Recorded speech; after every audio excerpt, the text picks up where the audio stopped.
Donc, je vais pouvoir commencer. Bonsoir à tous. D'abord, je vous prie de m'excuser pour ces problèmes de connexion. Je vais vous parler du lactate en réanimation. Ça va être, on va essayer de faire en sorte que ça soit interactif. Normalement, WooClap devrait marcher, sinon ça enlève un petit peu d'intérêt. Et on va essayer de balayer ça sur 45 minutes maximum, en faisant des rappels physiopathologiques et en essayant un peu de se concentrer sur ce que nous apporte la science sur ce sujet. Alors, normalement, vous devriez voir apparaître, si tout va bien, un QR code. Et donc, il faut que vous scanniez ce QR code ou alors que vous alliez sur wooclap.com et que vous marquiez le code de l'événement qui est DJUBXM.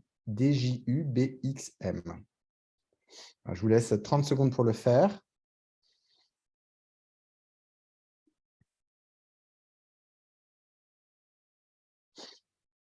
24. J'espère, Boris, que tu vas le faire aussi.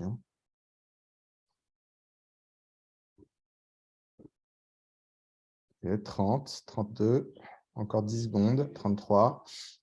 Voilà. La bonne nouvelle, c'est que vous allez voir, si pour ceux qui n'ont pas encore eu, vous aurez le code, c'est wooclap.com/DJUBXM. Alors, on commence. Voilà. Alors, je n'ai pas de conflit d'intérêt. On va commencer par des assertions très, très bêtes. C'est juste là pour stimuler la réflexion par rapport à ce qu'on va voir. Vous devez répondre par vrai ou faux. Le lactate est une molécule toxique. Le lactate est un substrat énergétique essentiel. Un lactate entre 1 et 2 millimoles par litre n'est jamais pathologique. Le lactate est uniquement métabolisé par le foie et le rein en situation de choc. Voilà, je vous laisse 10-15 secondes. Quand on atteint 25, ça permet de se faire une idée un peu de ce que vous savez sur le sujet. Et on va regarder en même temps les réponses correctes. Alors, ce que vous avez répondu, c'est que le lactate est une molécule toxique pour 20% d'entre vous, 18%. 6. Le lactate est un substrat énergétique essentiel pour la majorité d'entre vous, donc quand même une contradiction entre les deux. Un lactate est entre 1 et 2 millimoles, n'est jamais pathologique, ça se discute. Et le lactate est uniquement métabolisé par le foie et le rein en situation de choc. Et il n'y a que 6% d'entre vous, ce qui fait qu'il y a quand même un message principal à retenir, c'est que le lactate, c'est un substrat énergétique essentiel. Alors, il y a quelque chose de très compliqué dans le lactate, c'est que nous, on a appris que c'était le mal, que c'était le démon, et qu'avoir du lactate, eh bien, c'était la plus mauvaise chose qui pouvait arriver à nos patients en état de choc. Et lorsque vous discutez avec un physiologiste, il vous dit bah « non, mais vous êtes complètement fou, le lactate, c'est absolument indispensable à la survie de l'être humain en situation de stress. Si on n'a pas de lactate, on est mort. » En conséquence de quoi, on a réellement deux visions qui sont totalement opposées sur le lactate. D'ailleurs, c'est la seule molécule dont on dit « les lactates sont à » au pluriel, alors qu'il s'agit de la molécule de lactate. Et c'est bien la preuve qu'on a une bien mauvaise vision en considérant qu'il y a plein de lactates au pluriel, alors qu'on dit bien le magnésium, la kaliémie et pas les kaliémies. Donc, c'est bien le lactate dont on parle. La physiologie du lactate, c'est la suivante. C'est quoi? C'est une molécule, c'est du L-lactate et pas du D-lactate. Le D-lactate est produit par les bactéries dans le tube digestif. C'est ce qui est produit et métabolisé par l'organisme. C'est une figure de Wikipédia toute bête. Alors, on parle de lactate et d'acide lactique. Vous avez bien vu, c'est extrêmement simple. Lorsque le lactate devient de l'acide lactique, eh bien, il récupère un proton.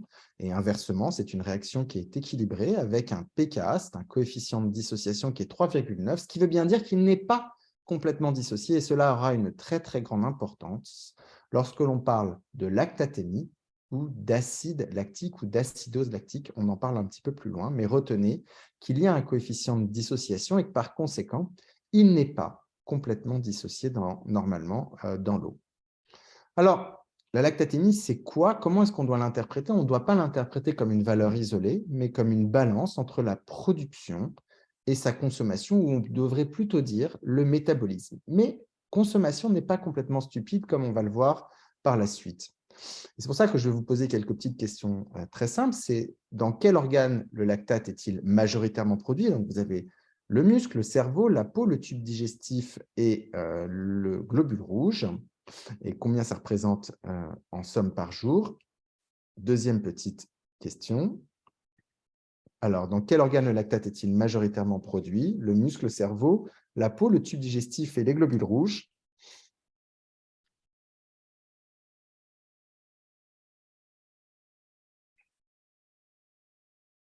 En sachant que vous devez avoir dans l'idée que qui dit produit dit consommer aussi, hein. Les organes producteurs sont aussi consommateurs. Alors, on est à 24 sur 26 sur 41, 28, 9, 30. Alors, je vous montre les réponses ce que vous répondez. Alors, vous dites le muscle, et c'est quand même bien heureux que vous disiez ça. La peau, alors personne ne parle de la peau. Le cerveau, c'est assez intéressant, le tube digestif et les globules rouges. Et alors, ce qui est intéressant, c'est que majoritairement, c'est au niveau du muscle et du cerveau que sont produits et utilisés le lactate. Et ça, c'est très intéressant. Et si je vous demande combien vous produisez de lactate par jour en millimoles par litre, et je dis bien de façon purement physiologique, hein, pas en situation de stress, même pas en situation d'effort, juste que vous me donniez une valeur en millimoles par jour et pas par litre, excusez-moi, hein, c'est pas par litre, excusez-moi pour cette erreur. Alors, vous avez donné 20 réponses. Alors, comme il y a pas mal de diapos, je montre, vous me dites des valeurs, vous dites bien 200, 150. Et je vais vous donner la réponse tout de suite. 1000, c'est vachement bien, ça se rapproche probablement. Et je vais vous dire, la réponse correcte, c'est 1500 millimoles par jour, pas par litre, de lactate qui est produit. C'est une quantité absolument phénoménale. Et pourtant, vous restez avec une lactatémie qui, en permanence, est équilibrée aux alentours de 1 à 2 millimoles par litre. En résumé, c'est produit à 25% par le muscle, par le cerveau, 20% par la peau. Personne n'a cité la peau alors qu'effectivement, ça produit du lactate. 10% par le type digestif. Et c'est produit et consommé par le globule rouge de l'ordre de 20%, c'est-à-dire quasiment autant que le muscle, mais il y a beaucoup plus de masse musculaire que de masse sanguine. Donc, vous vous en doutez, cela représente beaucoup plus en valeur absolue. Alors, la production physiologique du lactate, elle est assez simple. Ça, c'est quelque chose que vous avez appris en deuxième année de médecine. Ça part du glucose qui est transformé en pyruvate au travers de la glycolyse. Ce pyruvate, entre le glucose et le pyruvate, vous allez avoir la formation de 2 ATP. Le pyruvate va rentrer dans le cycle de Krebs sous la forme d'acétyl-CoA, puis aboutit à la chaîne respiratoire pour fournir au final 36 ATP. Mais alors, vous allez me dire, le lactate là-dedans. Eh bien, le lactate, il faut savoir que la réaction entre la pyruvate et le lactate est métabolisée par la lactate déshydrogénase en présence de NADH qui va générer du NAD, qui va être régénéré lors de la glycolyse en NADH. Et cette réaction, elle est très favorisée naturellement. C'est-à-dire que très naturellement, lorsque vous êtes en excès de pyruvate, vous allez produire rapidement du lactate, ce qui explique que très facilement, lorsque l'on est en situation anaérobie, par exemple, comme lors d'un état de choc, vous allez avoir tendance à produire très facilement du lactate et de ne pas accumuler le pyruvate. C'est exactement ce qui se passe, c'est ce que je viens de vous expliquer. La réaction pyruvate vers lactate est extrêmement favorisée lorsque vous êtes en dette en oxygène, comme c'est le cas lors de l'état de choc. Mais il n'y a pas que la voie hypoxique qui permet la production de lactate, mais il y a, et peut-être c'est même la voie principale, une production adrénergique lors de la glycolyse. Alors, normalement, c'est ça. Vous allez avoir de l'adrénaline qui va se fixer sur un récepteur qui est le bêta-2 adrénorécepteur. Ce bêta-2 adrénorécepteur va entraîner l'augmentation et la production d'AMP cyclique. Cette AMP cyclique va entraîner l'activation de la pompe NAK-ATPase et vous allez avoir la consommation d'ATP qui va donner de l'ADP.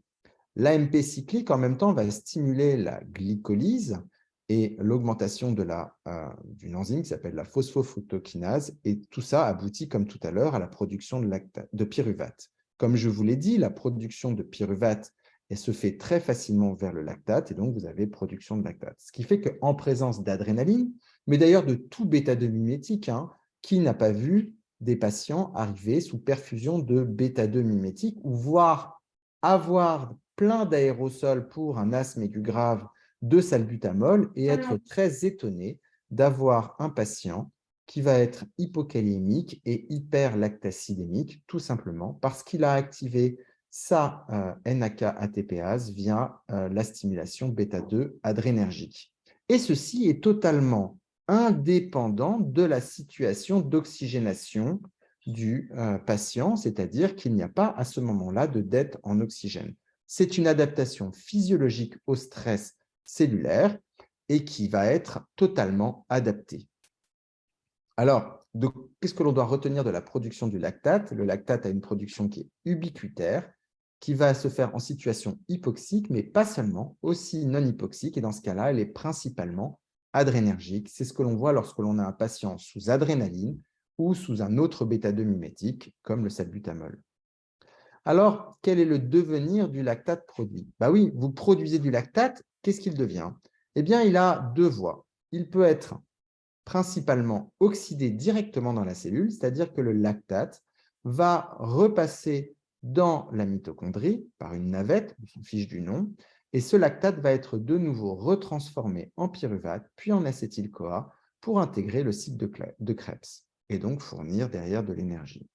Ça, 50% du métabolisme du lactate, je ne sais pas si vous en rendez compte, mais c'est considérable. En fait, le lactate va être utilisé directement par la cellule musculaire qui a été produite lorsqu'elle récupère une situation d'oxygénation correcte. Mais il y a une voie qui est indépendante de l'oxygénation, comme on vous l'a expliqué, qui va être la glycolyse, qui produit du lactate, et la cellule est très, très, très, très finement régulée au niveau de son pH, puisque le lactate va s'associer à l'eau et va entraîner une dissociation et produire des ions H+. Et donc, pour éviter que le pH intracellulaire baisse, le lactate va sortir de la cellule.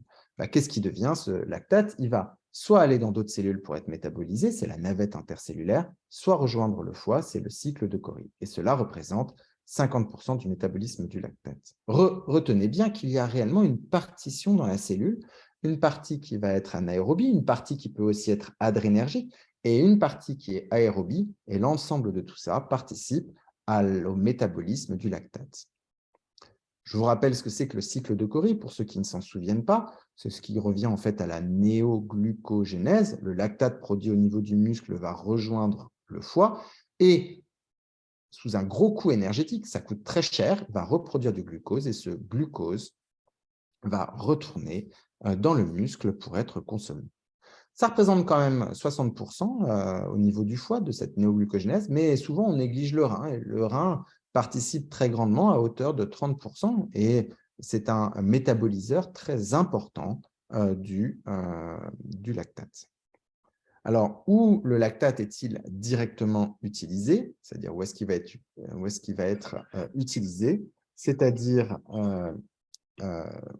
surtout en situation d'agression. Alors, c'est normalement un autre petit bouclap, eh bien, il est utilisé au niveau des globules rouges, du foie, du rein, du cerveau, du muscle, du cœur. Je vous laisse répondre à la question. C'est assez simple. C'est tout ce qu'on a dit. Voilà. Ne vous prenez pas trop la tête, hein, les réponses sont relativement évidentes. Voilà, je vais jusqu'à 25 pour ne pas perdre trop de temps. Vous voyez, vous avez un petit peu raison. Alors, le lactate, il est utilisé partout, en fait. Vous avez compris qu'en fait, c'est une molécule qui est essentielle au bon fonctionnement de l'organisme, en particulier lorsque ce dernier est agressé. Le lactate est beaucoup utilisé au niveau du cœur, beaucoup utilisé au niveau du cerveau et bien évidemment au niveau du muscle. À vrai dire, je voudrais juste vous rappeler que le cœur, en situation de repos, n'utilise pas du sucre. On comprend bien pourquoi. Le cœur, c'est un diesel. Je ne sais pas si c'est une très bonne analogie en ces situations de pénurie énergétique, mais rendez-vous compte que le cœur utilise des acides gras en situation de repos et qu'en situation d'agression, il va utiliser du sucre, bien évidemment, mais ces réserves de sucre vont être extrêmement rapidement utilisé et finalement va consommer du lactate. Récemment, je me suis rendu compte, et je parle à titre personnel, en réalisant une épreuve d'effort, j'ai fait une épreuve d'effort pour savoir quelle était ma VO2 max, un peu spécialisée, et à la fin, ils m'ont réalisé un gaz du sang capillaire et j'avais 14 de lactatémie, tout simplement parce que j'avais fait un effort maximaliste, que j'avais consommé tout le sucre immédiatement disponible et que j'étais maintenant en situation anaérobie où j'ai produit du lactate et que ce lactate était le carburant de mon cœur en particulier et de mes muscles. Je voudrais vous faire retenir que le métabolisme du lactate peut être direct intracellulaire par oxydation. Il peut être dans d'autres cellules transporté, là aussi oxydation, mais qu'il peut aussi participer à la néoglucogénèse avec un gros coût énergétique puisque ça coûte 6 molécules d'ATP. On va parler des fake news. Le lactate rend acide. Voici bien quelque chose qui n'a pas de sens. Le lactate ne rend bien évidemment pas acide. Pour tous ceux qui sont allés au bloc opératoire ou même pour ceux qui utilisent du lactate de sodium, du ringère-lactate même, eh bien, il faut se rendre compte que dans le lactate de sodium, vous avez du lactate, bien évidemment, et du sodium. Que devient ce lactate? Ce lactate va être directement métabolisé par l'organisme et va produire du bicarbonate et du sucre. Le sodium, quant à lui, lorsque l'on regarde les équations de Stewart, vous savez que vous devez rester électroneutre et que le lactate n'est pas considéré comme un anion à doser. Donc, si vous augmentez les charges positives, ici, vous allez forcément devoir augmenter les charges négatives de l'autre côté pour rester électroneutre. Et qu'est-ce que l'on peut faire pour augmenter ces charges négatives rapidement? Eh bien, lorsque l'on augmente le sodium de l'autre côté, on va augmenter le tampon qui est HCO3-. Et donc, vous allez avoir une alcalose. On ne rentrera pas dans les spécificités de la différence d'ions apparentes. Ce n'est pas ça qui compte. Retenez juste que vous augmentez les charges moins puisque vous avez augmenté les charges plus d'un côté. Alors, l'acide lactique est un acide faible au sens biochimique et je vous ai dit qu'il n'était pas complètement dissocié, mais dans le sang, on va le considérer comme un acide fort car en réalité, sur votre gaz du sang, vous mesurez vous mesurez du lactate, mais vous ne mesurez pas d'acide lactique. Donc, c'est un peu compliqué à comprendre, mais même s'il y a un pK, c'est-à-dire qu'il y a un coefficient de dissociation, qui veut dire qu'il y a un équilibre entre lactate et acide lactique, et que tout ne devient pas de l'acide lactique lorsqu'il y a une production de lactate, eh bien, tout simplement, l'acide lactique, entre guillemets, c'est-à-dire le lactate produit au sein de la cellule, va entraîner une dissociation de l'eau, et cette dissociation de l'eau aboutit à du H+ et de l'OH-. Et ce H+ va être en association avec le lactate, expulsé de la cellule au sein du plasma et de la circulation sanguine et va faire baisser le pH. Ça revient assez facilement à une augmentation de lactate ici. Et donc, résultat des courses, vous allez avoir, pour maintenir la même électroneutralité entre les charges plus et les charges moins, par une réduction de la différence des ions forts. Et donc, vous allez avoir une diminution de HCO3-. Alors, qu'est-ce qu'il faut retenir? C'est qu'en réalité, il n'y a pas vraiment d'acidose lactique. On doit plutôt parler d'acidémie induite par une hyperlactatémie, ce qui est beaucoup plus logique puisque le lactate au sein de la cellule va dissocier l'eau en OH- et H+, et le H+ va s'associer au lactate-. La cellule ne supporte pas la baisse de pH intracellulaire, elle expulse cela en dehors de la cellule au sein de la circulation sanguine, et cela fait baisser le pH extracellulaire plasmatique.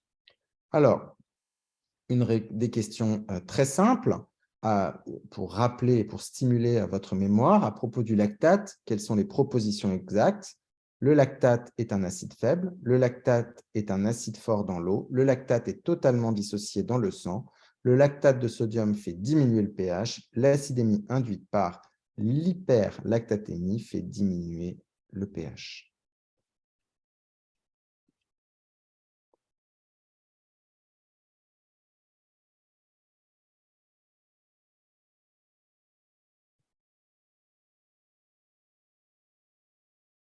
Voilà, encore 2 secondes. Alors, je montre vos réponses. Bien évidemment, vous avez compris que c'était un acide faible. C'est un acide faible, un acide fort dans l'eau. La réponse est non, puisqu'il y a un coefficient de pKa. Il est totalement dissocié dans le sang. C'est vrai, c'est ce que je vous ai expliqué tout à l'heure, puisque dans le sang, on ne mesure pas d'acide lactique. On ne mesure qu'une lactatémie, c'est-à-dire du lactate, et que le lactate moins va entraîner une dissociation de la molécule d'eau et va s'associer aux ions H+, et c'est l'acidémie induite par l'hyperlactatémie qui va faire diminuer le pH. Alors, en général, on parle des impacts de l'acidose lactique, ce qui est complètement faux en réalité, puisque le lactate est une molécule qui est bénéfique au métabolisme de l'organisme. Il faut bien, plus évidemment, parler des effets de la baisse du pH et en fait, tout simplement, les effets de l'acidose en général. Au niveau de la cellule myocardique, c'est l'hyporéactivité aux catécholamines, c'est le fait que l'on réponde moins bien aux catécholamines. Et encore, si certains papiers le disent, c'est encore débattu. C'est l'effet proarythmogène, ça c'est clair. La diminution de l'inotropisme, ça aussi c'est clair. Au niveau de la cellule musculaire lisse, les effets sont un peu comparables. Vous allez avoir une diminution de la vasoconstriction, de la vasorelaxation, et l'ensemble de tout ça, c'est une hyporéactivité aux catécholamines, c'est-à-dire que pour la même dose de catécholamine, lorsque vous êtes acide, vous allez avoir une moins bonne réponse de votre vaisseau à l'augmentation de la dose, par exemple, de noradrénaline. Alors, en résumé, qu'est-ce qu'il faut retenir? Il faut retenir que c'est un substrat énergétique utilisé par la cellule elle-même, utilisé par d'autres cellules, utilisé pour produire du glucose. Sa production est activée par la stimulation adrénergique et sa production est activée par l'hypoxie tissulaire. C'est un acide fort dans le sang car on ne mesure pas d'acide lactique. Alors, on va prendre un petit cas clinique tout bête pour essayer d'illustrer ça. Et j'ai bien conscience que je vous ai donné des concepts physiopathologiques qui ne sont pas toujours faciles à retenir, mais qui sont importants et que vous allez sûrement revoir et retenir avec le temps. C'est un patient en choc cardiogénique réfractaire qui est sous 12 mg de noradrénaline. Il est en anurie, il est Cadigo 3, il a une insuffisance hépatocellulaire avec un TP à 20%. Vous avez compris que le foie et le rein sont partis bien loin. Le lactate est à 12 millimoles par litre. Et puis, logiquement, à H6, devant ce tableau-là, vous avez décidé de le mettre sous ECMO-VA. C'est même un peu tardif, puisque quand on regarde le tableau, on a envie de le mettre DH1. Il est toujours anurique, il a toujours son insuffisance hépatocellulaire avec un TP à 20%. Il n'est pas bien parti, il a 5 litres d'expansion volémique, mais lorsque vous redosez la lactatémie, eh bien, elle est descendue à 5 millimoles par litre. Et donc, logiquement, on a envie de dire comment expliquer cette diminution de la lactatémie. Eh bien, je vous pose la question, comment est-ce que vous expliquez la diminution de la lactatémie? On l'explique par un arrêt de la production de lactate secondaire à la mort cellulaire, pourquoi pas. On l'explique par une diminution de la production secondaire à la remise en aérobiose, possible. On l'explique par une fuite urinaire de lactate. On l'explique par la dilution liée à l'expansion volémique, pourquoi pas. Et on l'explique par l'oxydation in situ suite à la mise sous ECMO-VA.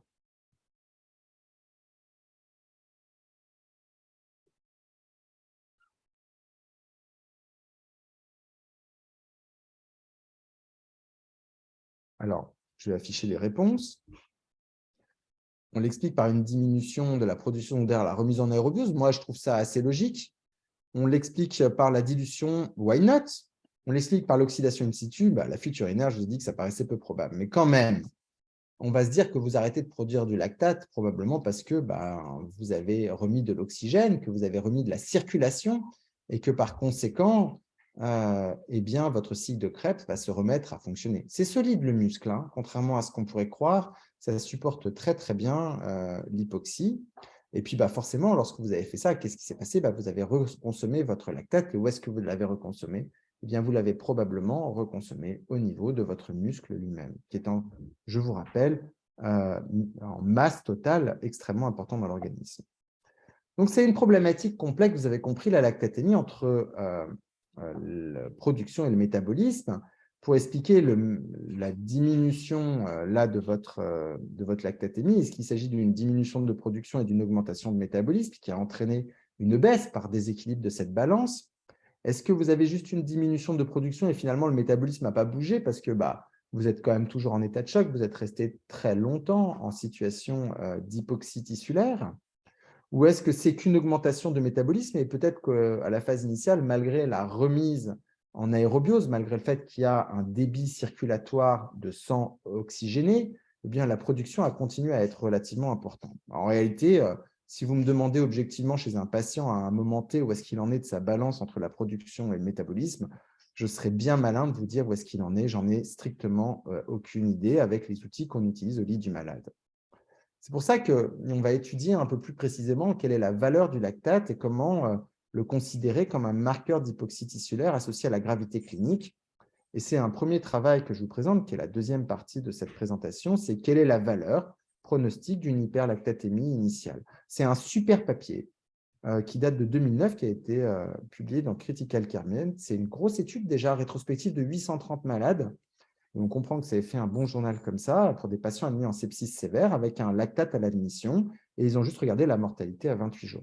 Il y avait des patients non choqués, des patients choqués, puis ils ont fait des terciles, low, intermédiaire et high de lactate, pareil pour les patients en état de choc. Et qu'est-ce que vous voyez? Que le patient ne soit pas choqué ou que le patient soit choqué à la phase initiale, c'est-à-dire qu'il reçoive des catécholamines, vous avez une augmentation de la mortalité à 28 jours pour les valeurs les plus élevées de lactate. Ça, c'est le graphique de gauche qui finalement est assez instinctif. Pour le graphique de droite, qui est un peu plus difficile, c'est une régression, donc une régression linéaire avec ici l'outcome, qui est la mortalité à 28 jours, et puis là, vous avez la lactatémie en millimoles par litre.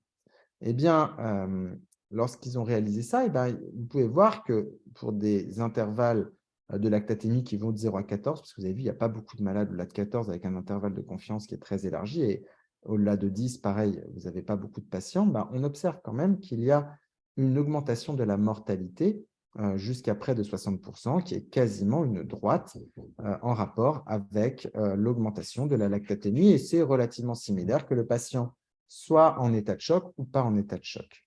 Alors, maintenant qu'on a compris que la valeur initiale de la lactatémie était réellement très importante pour le devenir du patient, je voudrais qu'on se pose la question, quelle est la valeur de la persistance d'une hyperlactatémie? Ça, c'est le patient que vous admettez en réanimation, il a 3 de lactate, vous le réanimez et puis 8 heures plus tard ou 9 heures plus tard ou le lendemain même, il a toujours une lactatémie augmentée, peut-être un petit peu diminuée, mais qui va être supérieure à 2 millimoles par litre. C'est ce qu'a fait ce travail de Ian Baker, qui est un peu un des papes de la lactatémie. Il a regardé chez pas beaucoup de patients, 87 en choc septique, le lactate initial et la durée d'hyperlactatémie à 2 millimoles par litre, supérieure à 2 millimoles par litre, et il a regardé la mortalité, puis un ancêtre du SOFA.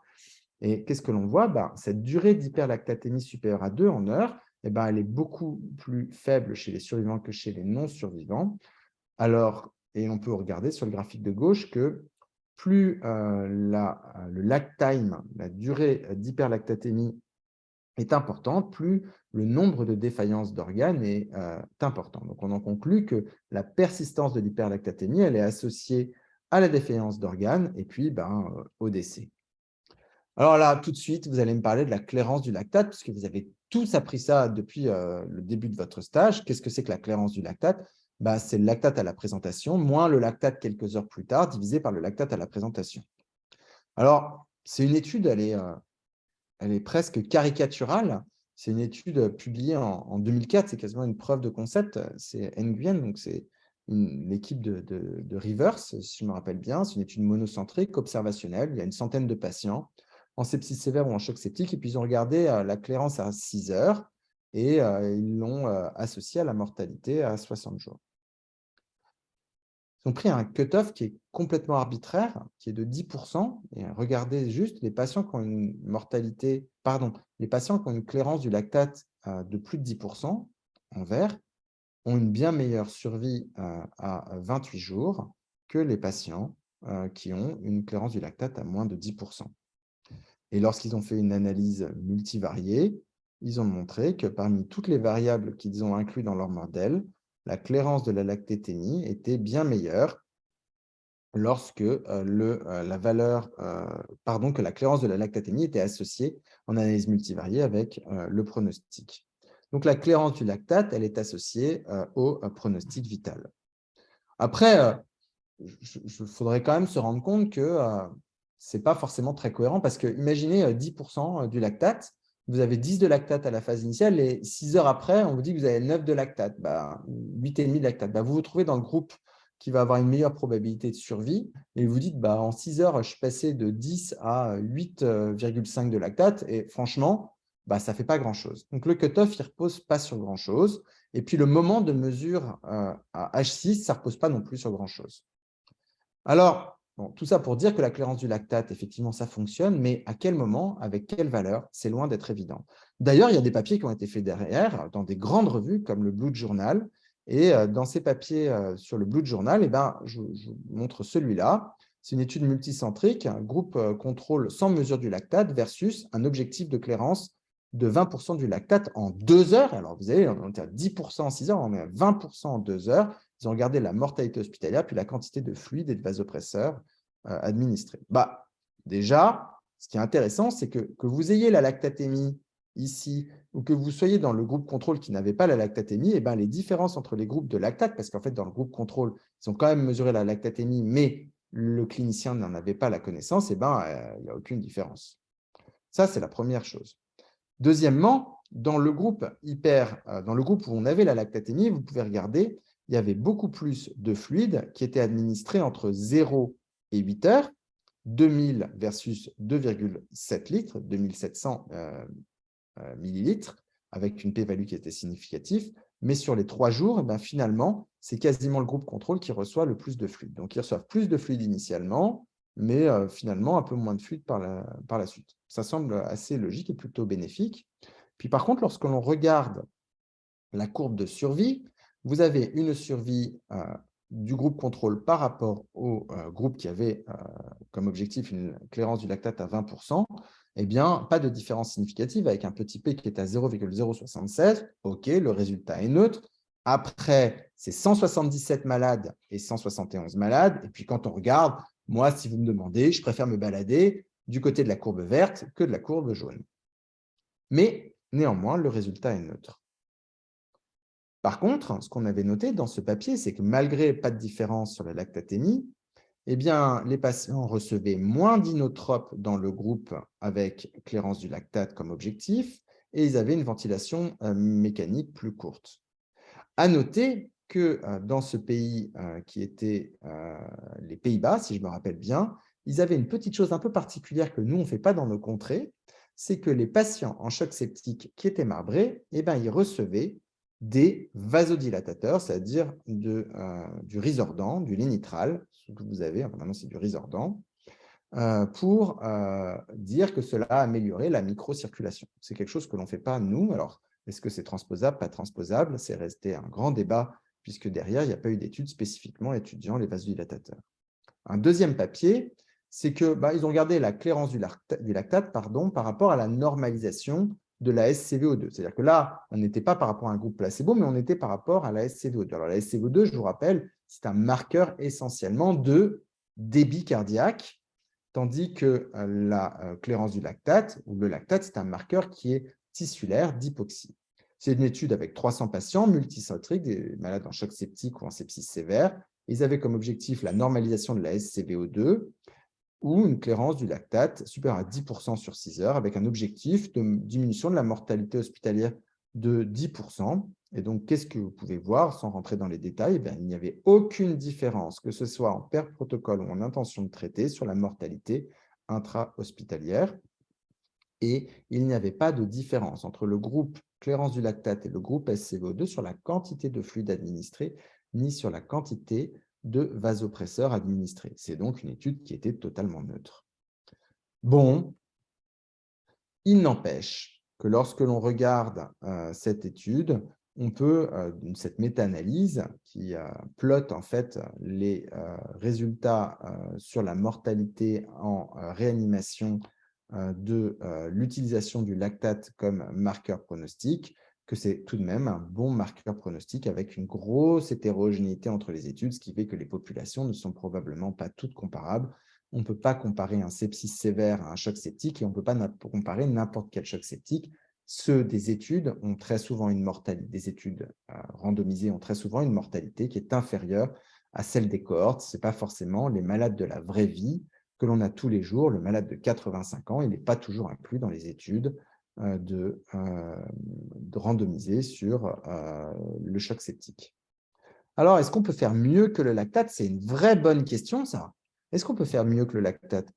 Pas évident, mais quand même, dans cette étude de Glenn Hernandez, qui s'appelle Andromeda, c'est une magnifique étude, ils ont regardé dans 420 patients en choc septique la comparaison entre le fait d'utiliser la lactatémie toutes les 2 heures et le fait de réaliser un temps de recoloration capillaire. Leur objectif, c'était la diminution de la lactatémie de 20% en 2 heures, la clairance, ou la normalisation du TRC à moins de 3 secondes, avec comme objectif une diminution de la mortalité à J28 de 15%, ce qui est quand même considérable.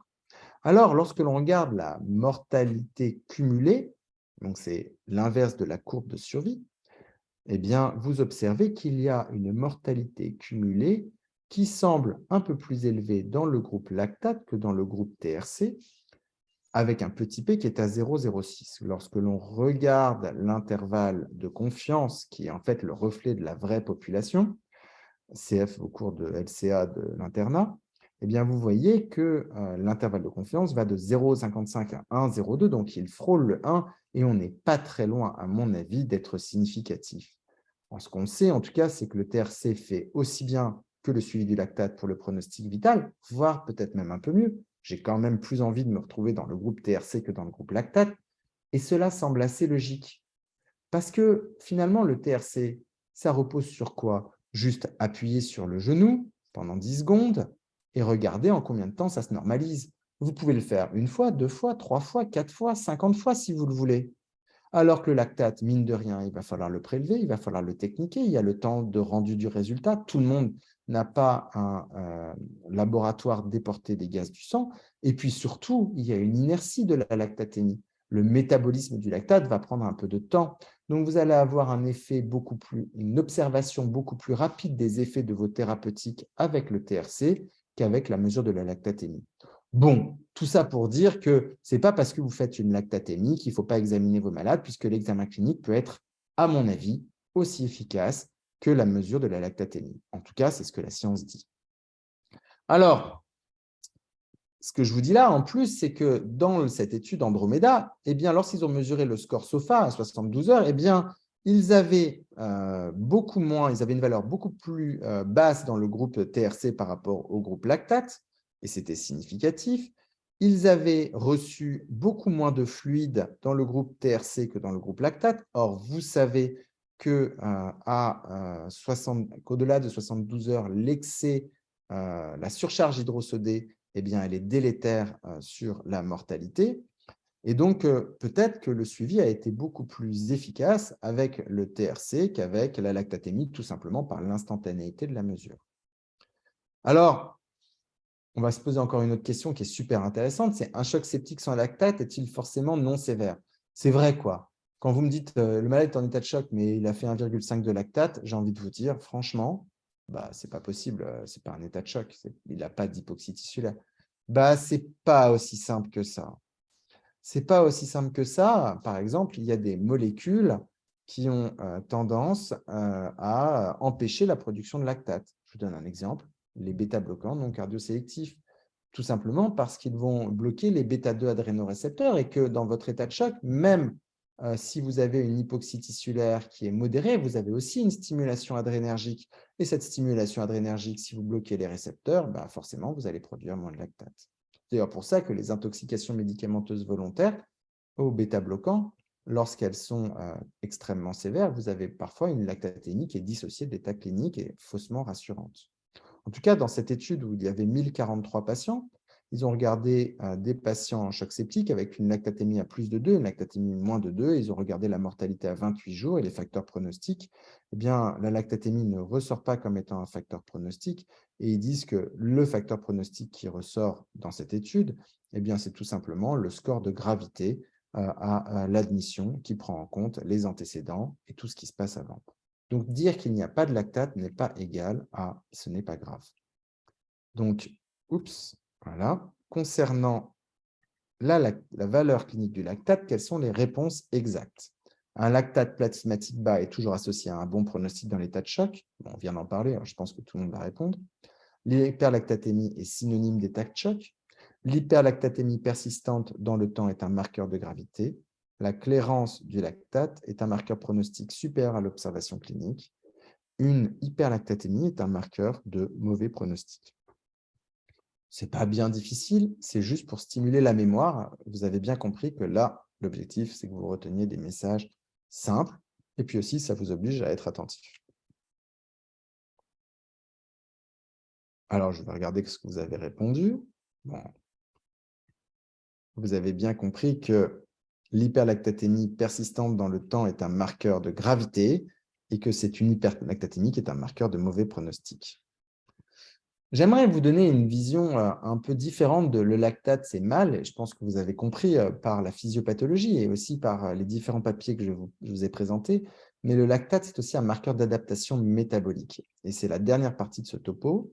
C'est un marqueur très intéressant puisque ça, c'est un papier de Levrault, publié dans Critical Care Med en 2003. C'est une étude observationnelle monocentrique. Il n'y a vraiment pas beaucoup de malades parce que c'est une étude physiologique. C'est des patients en sepsis sévère qui avaient une lactatémie à moins de 3 millimoles par litre. Et ce qu'ils ont fait, c'est qu'ils ont regardé le métabolisme du lactate en administrant 1 millimole par kilo de lactate de sodium. C'est une grosse quantité en 15 minutes. Et en même temps, ils ont regardé la mortalité à 28 jours. Donc, en situation physiologique, quand vous administrez du lactate, la clairance, elle est égale à ce que vous apportez. Donc, en fait, on peut dire que la production de lactate, elle va être égale à la clairance assez facilement. Et qu'est-ce que vous observez? Eh bien, que les patients non survivants ont une production de lactate qui va être inférieure aux patients survivants. 1,19 par rapport à 0,89. OK, le petit p n'est pas exactement significatif, mais retenez dans la mémoire que les survivants produisent plus de lactate. Et en plus, les survivants vont métaboliser plus de lactate. Vous voyez ici un exemple. Le patient est survivant là, le patient est décédé là. À T0, vous avez 1, 1, 1, 1. Ils sont strictement similaires. À T16 minutes, vous avez 3, 1, 4. À T20, chez le patient survivant, vous êtes déjà à 2, 4, à 3, 2. À T34, 1, 5, 2, 3. À T60, 1, 2, 1, 8. Et puis, vous voyez bien que ça reste en permanence un peu plus élevé. Donc, d'une part, ils arrivent à produire plus de lactate et d'autre part, ils le métabolisent beaucoup mieux.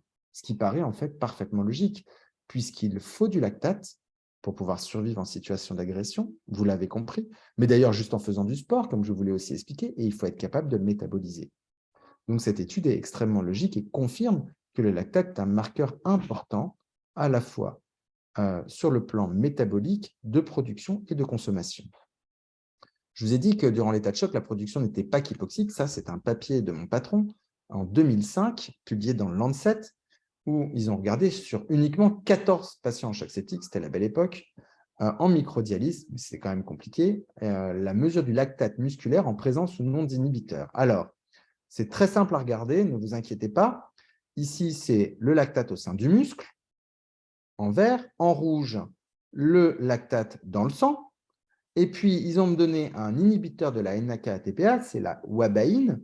Et regardez ce qui se passe. Et ils ont mesuré la lactatémie musculaire.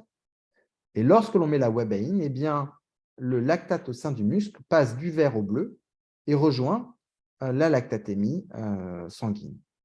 Tout simplement, ça veut dire quoi? Ça veut dire qu'il y a une production de lactate qui est indépendante de la situation hypoxique et qu'elle va être dépendante de quoi? De la stimulation bêta-2 adrénergique, puisque les bêta-2 adrénorécepteurs sont directement reliés à la NAK-ATPase.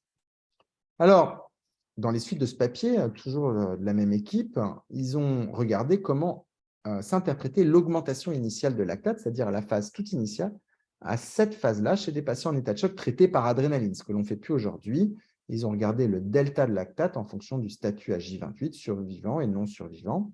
Et là, vous avez en vert les non-survivants, les survivants et en jaune les survivants. Je vous dis, c'est l'inverse, excusez-moi. Donc, qu'est-ce que vous pouvez observer? Eh bien, regardez la pente d'accélération de la lactatémie. Eh bien, vous observez que la pente d'accélération ici, elle est beaucoup plus pentue que la pente ici. Tout simplement, pourquoi? Eh bien, parce que l'organisme a été capable de produire plus de lactate rapidement en réponse à l'état de choc. Par contre, moins fort parce que mieux métabolisé. Donc, il y a bien le même message de Levrault. Vous avez produit plus rapidement et vous avez métabolisé plus rapidement pour répondre à l'agression. Ce qui est hyper intéressant, c'est que le delta de lactate chez les survivants par rapport aux non-survivants, eh bien, vous avez un delta de lactate qui est beaucoup plus faible chez les non-survivants que chez les survivants. Conséquence de quoi? Augmenter son lactate sous adrénaline est plutôt un facteur protecteur. Bien évidemment, vous avez compris, c'est plus démonstratif physiopathologique que intéressant sur le plan clinique dans la pratique d'aujourd'hui. Alors, il y a eu des dizaines de papiers qui ont parfaitement démontré que la production de lactate n'est pas du tout hypoxique dans le sepsis, qu'elle est probablement adrénergique aussi, et qu'en fait, la lactatémie, elle est globalement relativement indépendante de la TaO2. Quelques tout petits mots pour l'acidose lactique de type B, qui est non hypoxique. Je vous ai rappelé toutes les causes hypoxiques d'acidose lactique, en vous expliquant qu'elles n'étaient pas toujours, puisqu'elles peuvent être adrénergiques, mais il y a aussi plein d'autres causes d'acidose lactique, comme les cancers, comme la défaillance hépatique, indépendamment de l'état de choc, comme la défaillance rénale, l'acidose lactique, et puis bien évidemment les intoxications, comme celle à la metformine, ou par exemple des dérivés cyanhydrés, par exemple, plus les maladies héréditaires du métabolisme. Alors, dans la convulsion, on peut se poser la question de l'hyperlactatémie. Est-ce qu'elle est uniquement d'origine hypoxique? Est-ce que lorsque l'on convulse pendant 5 minutes et que l'on fait 5 millimoles de lactate, eh bien, on peut considérer que c'est une hyperlactacidémie hypoxique, ou est-ce qu'elle est d'une autre origine, peut-être simplement par lyse musculaire et rhabdomyolyse? Eh bien, c'est une des hypothèses et qui montre bien qu'une hyperlactacidémie très élevée dont la clairance est totale à 60 minutes n'est pas en relation avec un état de choc. Le lactate et le cancer, il y a de très nombreux de très nombreuses causes qui peuvent être associées à l'hyperlactacidémie au cours du cancer. C'est le Warburg effect. Mais retenez qu'une très grosse masse tumorale, une atteinte hépatique, un lymphome peuvent être associés à une hyperlactacidémie. Dans l'acidocétose aussi, ne soyez pas étonnés de trouver une petite acidose lactique, une acidémie associée à une hyperlactacidémie. Et dans cette étude rétrospective qui est parue dans Journal of Critical Care, il y avait 68 patients. Ils ont regardé la valeur du lactate dans l'acidocétose et vous pouvez voir que 68% des patients avaient une hyperlactacidémie supérieure à 2,5 millimoles par litre. Et en réalité, ce n'est pas un facteur pronostic et son mécanisme n'est pas réellement compris. On peut avoir aussi des déficits vitaminiques. Vous en connaissez un, c'est le déficit en thiamine. Alors, c'est totalement caricatural. C'est en Allemagne des nourrissons qui ont une alimentation uniquement à base de lait de soja. Donc, il n'y a pas de vitamine B1 et ils se présentent pour des troubles neurologiques. Et lorsque vous observez chez ces 9 patients la lactacidémie mesurée à la phase initiale, ils avaient 4,4 de lactate, 2,4, 3,78, 5,86 et tout simplement c'est un déficit de l'alpha-cétoglutarate, déshydrogénase, pardon, parce que la thiamine est un cofacteur indispensable à la fois de la pyruvate déshydrogénase et de la alpha-KGDH, et que lorsque ce cofacteur est absent, vous produisez du lactate. Alors, bien évidemment, dans cette logique-là, il y a eu des essais de supplémentation en thiamine qui sont quand même parus dans le JAMA en 2020 et où ils ont donné tout un cocktail de vitamines, incluant de la thiamine, de la vitamine C, de l'émissionate d'hydrocortisone. Et ils ont regardé la durée de vie indépendamment de vasopresseurs jusqu'à 7 jours. Et vous voyez que la probabilité de décès était quasiment plus élevée dans le groupe intervention que dans le groupe contrôle, même si le petit p n'était pas significatif, le résultat est totalement neutre. Et donc, on en conclut qu'il n'y a pas d'intérêt de supplémentation en thiamine. Une étude un peu rigolote parce qu'on ne voit pas trop faire ça aujourd'hui, même en 2020. Alors, retenez aussi que vous pouvez avoir des fausses hyperlactacidémies sur vos automates, en particulier dans les intoxications à l'éthylène glycol. Tout simplement, vous pouvez regarder la molécule de lactate et la molécule de glycolate qui va être produite lors du métabolisme de l'éthylène glycol par l'alcoolodéshydrogénase. Eh bien, elles sont très proches. et le glycolate va être faussement reconnu par les automates avec une fausse élévation du lactate pour s'en sortir.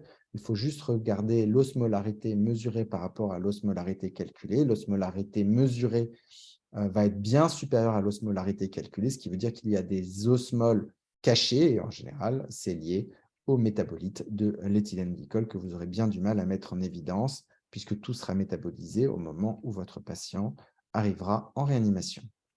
Alors, les maladies héréditaires du métabolisme, le gros avantage, c'est que vous n'avez pas à les connaître parce que le malade vient avec son diagnostic. C'est rarissime que le malade ne vienne pas avec.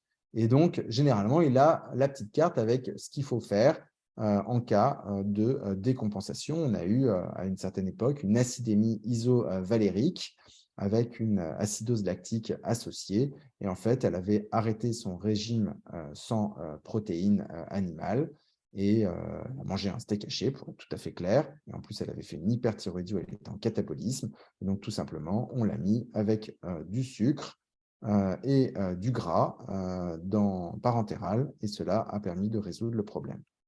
On a toutes les hyperlactatémies d'origine médicamenteuse ou toxique. On ne va pas les présenter, la metformine, le paracétamol, le linozélide.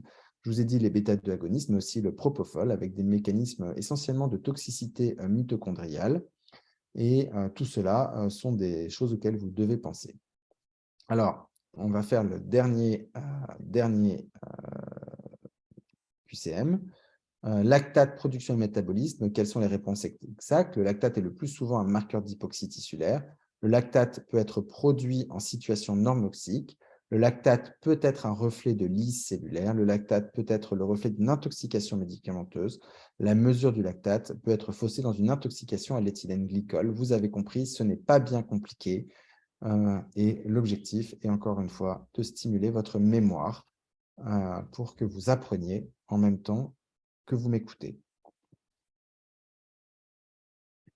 Alors, vous avez bien compris que tout est bon dans cet exposé. Alors, en pratique, vous allez me dire comment utiliser la lactatémie après tout ce que je viens de vous dire. Je vous ai dit que c'était un marqueur pronostic, mais qu'en même temps, c'était bon d'en produire, que c'était un substrat énergétique, mais en même temps qu'il ne faut pas en avoir. Enfin bref, c'est compliqué. Et en pratique, il faut deux choses pour mesurer, enfin plusieurs choses pour mesurer le lactate, mais il faut rester extrêmement simple. Vous avez la valeur initiale. Vous avez compris que cette valeur initiale elle était élevée et que donc il fallait derrière, qu'elle était associée derrière à un pronostic qui pouvait être défavorable. Et donc, vous mettez en place des mesures thérapeutiques. Et derrière, il faut juste surveiller votre intervention. Le pire, c'est d'avoir une valeur anormale et de ne pas en vérifier son contrôle derrière. Donc, il faut mesurer la valeur initiale et sa cinétique. En réalité, vous n'arrivez que très rarement au tout début de la prise en charge de votre état de choc. Généralement, il a été pris en charge en secteur où il a déjà reçu du remplissage, des antibiotiques, il a été pris en charge au SAMU et donc il a reçu du remplissage et peut-être des antibiotiques. Et puis souvent, il a été pris en charge aux urgences où là aussi, il a eu des thérapeutiques. Donc la première valeur du lactate lorsqu'il arrive en réanimation, c'est souvent 3, 4, 5 heures après le début du processus du choc septique. Donc, difficile de définir le temps zéro. Et puis, en vrai, je pense que vous l'avez compris, le lactate, c'est un marqueur finalement assez finaliste d'hypoxie tissulaire, mais il existe plein d'autres marqueurs, par exemple la SCVO2 dont je vous ai parlé, qui en association avec la lactatémie pourra vous donner une information sur le remplissage, le débit. La lactacidémie qui diminuera sera la résultante de votre remplissage ou de la mise en place d'inotropes, de votre temps de recoloration capillaire qui, en association avec la lactacidémie et la SVO2, va vous renseigner sur la perfusion tissulaire. Et puis, bien évidemment, lorsque votre SVO2 est haute et que vous voulez savoir quelle est la perfusion de vos tissus, indépendamment des marbrures, par exemple chez le sujet ou du TRC chez le sujet noir, on peut le faire tout à fait chez le sujet noir, le temps de recoloration sur le pouce, eh bien, vous pouvez faire la mesure du delta PCO2 qui là va refléter l'hypoperfusion tissulaire. Et avec ça, vous utiliserez bien évidemment votre lactate. En conclusion, le lactate, c'est un marqueur d'hypoxie tissulaire, mais c'est aussi un marqueur d'adaptation métabolique. Et retenez que c'est un marqueur à la fois statique et évolutif du pronostic. Ce qui compte, c'est que vous l'utilisez en association avec les autres paramètres, et en particulier l'examen clinique. la place Stanislas de Nancy, sans confinement. Eh bien, je vous remercie beaucoup pour votre attention et je suis disponible pour répondre à vos questions. Merci beaucoup Antoine pour ce super topo. Il y a une question dans le chat. J'avoue que je me suis dit qu'il Comment? fallait mieux répondre à la fin. Alors, question de Tom. J'ai une patiente qui a de la fièvre, une hypotension ne répondant pas au remplissage, qui nécessite de la noradrénaline. Le lactate à 1,6 et au contrôle 0,9. Quelle terminologie faut-il utiliser chez elle? Moi, choc septique, je ne pense pas, vu la définition et l'absence de lactate. Et vous venez de dire état de choc sans lactate, ça ne se dit pas non plus. Ah, c'est compliqué, hein, parce qu'il y a quand même, je reconnais parfaitement toute la difficulté des définitions actuelles que l'on utilise pour définir le choc septique. Le choc septique, c'est un patient qui a un score SOFA supérieur à 2, qui va avoir une lactatémie supérieure à 2 et qui va avoir nécessité de noradrénaline après optimisation du remplissage. Ça, c'est la définition sepsis 3, quoi. OK, mais si vous lui mettez de la noradrénaline et que sa lactacidémie n'a peu ou pas augmenté, ça devient difficile de dire que ce n'est quand même pas un état de choc, surtout si vous avez un germe, une bactérie. C'est toute la limite de ces définitions qui mettent dans des cadres très précis. Je pense qu'il faut rester simple. Un état de choc, ça reste malgré tout un patient qui a une volémie optimisée, chez qui vous mettez des catécholamines en réponse à des défaillances d'organes, dont l'hypotension artérielle. La lactacidémie est un marqueur de gravité qui est associé, qui est essentiel, mais est-ce qu'il est obligatoire et exclusif, ou plutôt inclusif? Ce n'est pas évident. Moi, j'aurais tendance à dire que oui, mais ça reste un état de choc, ce que tu me décris. Bon, moi, Voilà. si je peux commenter ça, je suis tout à fait d'accord avec toi. Je pense qu'il ne faut pas se tromper entre les définitions consensuelles, dont l'un des objectifs, c'est de catégoriser des patients et de pouvoir d'ailleurs les étudier. D'ensuite, par rapport à la pratique clinique, qui est de repérer des patients dont le pronostic est pas bon et qu'on va admettre en réanimation. On ne peut pas dire le patient a un lactate à 1,5, je ne le mets pas en réa parce qu'il n'est pas en état de choc ou un truc comme ça. C'est ça. Et la dernière chose, c'est qu'on peut aussi dire qu'un état de choc, c'est une inadéquation entre la consommation d'oxygène et le transport de l'autre. Alors, c'est difficile de le définir numériquement, mais là, dans le concept, visiblement, il doit y avoir chez cette patiente une inadéquation entre les besoins et le transport en oxygène, quoi. Mais Exactement. je sais pas si tu Exactement. partages ça, mais Je partage parfaitement cette vision. Moi, ce que j'aimerais dire, c'est ce que j'aime beaucoup dans l'évolution de notre pratique aujourd'hui, c'est qu'on est arrivé du tout lactate, enfin du tout biologique, et on revient beaucoup vers la clinique. De plus en plus, on parle dans les différents papiers. Et ça, c'est un message sur notre public qui est assez jeune. Je veux dire, vous avez l'écho au bout du bras et c'est vachement bien. Mais vous avez aussi vos yeux, vous avez aussi vos doigts. Et en fait, l'examiner, soulever le drap. Mais oui, soulever le drap, ça paraît stupide, mais juste soulever le drap pour regarder ses genoux et voir l'extension de ses marbrures. On a l'impression d'un malade qui vous parle, qui va bien, puis vous soulevez le drap et puis vous dites « Oh là, non, ça ne va pas du tout ». Il fallait juste soulever le drap. en particulier en choc Voilà. cardiogénique, que tu connais Voilà. très Ouais, très bien. ouais, voilà. C'est surtout c'est à ça que je pensais beaucoup, en fait. Et des fois, on me dit, bah, on va attendre le gaz du sang. J'attends le gaz du sang. Mais oui, mais tu as soulevé le drap. Non, je n'ai pas soulevé le drap. Mais j'attends le gaz du sang. J'attends le lactate. Alors, s'il est tout froid, ça suffit largement. Et ben voilà, s'il est froid, s'il a un TRC à 8 secondes et qu'il est marbré avec un stade 4, bah, c'est bon, hein. Vous le prenez en réanimation. Vous n'attendez pas que par flemme, le lactate arrive une demi-heure, trois quarts d'heure après, parce qu'évidemment, en secteur, ils n'ont pas l'automate à disposition dans le service. Et ça, c'est un message très important, c'est la clinique avant tout. Et puis, le deuxième message très important, et je voudrais vraiment que ça, nos amis internes l'entendent, c'est ne négligez pas ce que l'on vous dit. Genre, on vous dit, le malade, il a 4 de lactate, et puis il dit, mais il va parfaitement bien. Il est Glasgow 15, pour l'instant, il est normotendu. Enfin, il est normotendu, mais je vous appelle parce qu'on lui a fait un gaz du sang, parce qu'il a désaturé. Il s'est passé quelque chose, il a de la fièvre, mais par contre, il est Glasgow 15, il n'est pas hypotendu. Et puis voilà, il a un petit peu marbré, mais ça va. Et on vous dit, il a 4 de lactate. Eh ben, on va être très clair, ce malade-là, c'est un malade grave. Et ce n'est pas un malade où il faut dire, bah, rappelle-moi dans 3 heures quand tu lui auras fait un nouveau lactate. Parce qu'en fait, ça m'est arrivé ça. Ça m'est arrivé, jeune chef, j'ai dit exactement ça. Je l'ai dit, je l'avoue, et le malade est mort. Le malade est mort, est mort 8 heures plus tard, parce que par défaut de prise en charge. Donc en fait, ce n'est pas parce que le malade a une apparence clinique qui ne vous paraît pas sévère, une hyperlactatémie, elle est toujours pathologique. Et elle ne doit jamais être négligée.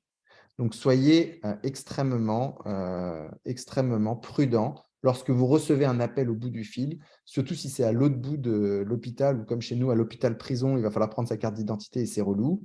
Ben, justement, quand on vous donne des informations qui peuvent vous inquiéter, soyez inquiets et prenez le malade, même par défaut, ce n'est pas très grave, on pourra toujours repartir demain. Pouvez-vous réexpliquer la relation entre lactate et acide lactique? C'est une très bonne remarque. Vous avez compris que le lactate, il est produit de la réaction du pyruvate vers le lactate par la pyruvate déshydrogénase. C'est une réaction qui est très favorisée naturellement par l'organisme pour que l'organisme ne manque jamais d'ATP, en tout cas le moins possible. Mais ce lactate dans l'organisme, qu'est-ce qu'il fait? Eh bien, il est à l'intérieur de la cellule quand il est produit, dans le cytoplasme. Et qu'est-ce qu'il y a à l'intérieur du cytoplasme? Principalement de la flotte. Cette flotte, c'est H2O, qui est une relation équilibrée en permanence entre OH- et H+. Si vous rajoutez du lactate, qui est du lactate moins, le lactate moins, forcément, va déséquilibrer l'équilibre qui existe entre H2O, OH- plus H+, en faveur du H+. Il va y avoir des complexes lactate moins H+, qui vont se former et se déformer en permanence. Résultat, ce H+, qui apparaît en excès, va être associé à une baisse du pH intracellulaire. Cette baisse du pH intracellulaire est très, très mal tolérée par la cellule, qui, au passage, a un pH intracellulaire qui est beaucoup plus bas que l'organisme, que le plasmatique, puisqu'il est à 7,20. Et donc, qu'est-ce que fait la cellule? Eh ben, elle va expulser l'ion H+, et le lactate par la navette et par un cotransport.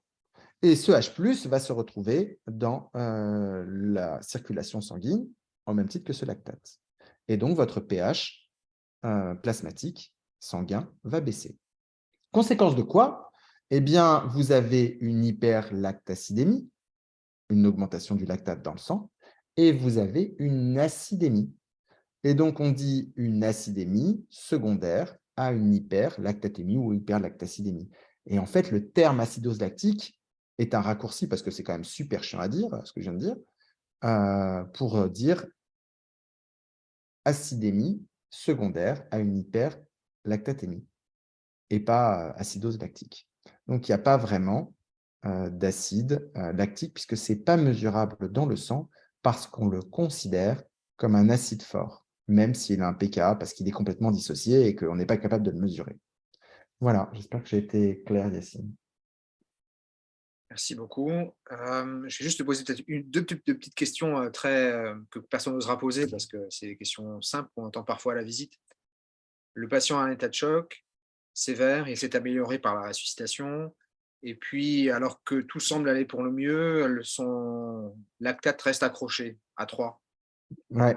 Et tout semble aller dans la bonne voie. Est-ce que je dois m'acharner à faire des choses pour le corriger plus vite? Est-ce que je Mm. patiente? Qu'est-ce que je fais?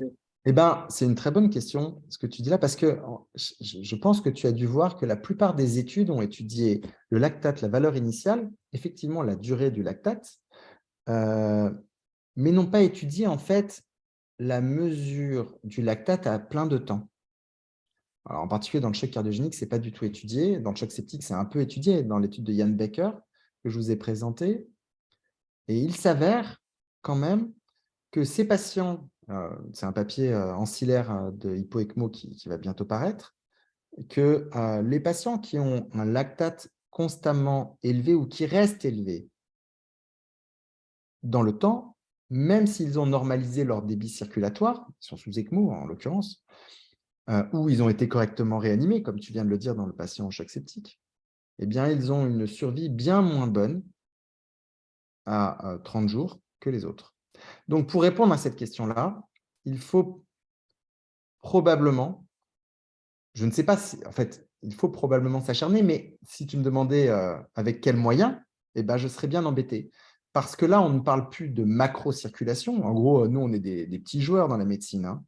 On est quand même les hommes de Néandertal de la médecine par rapport à ce que font certains de nos collègues dans d'autres spécialités où ils reprogramment des cellules, etc.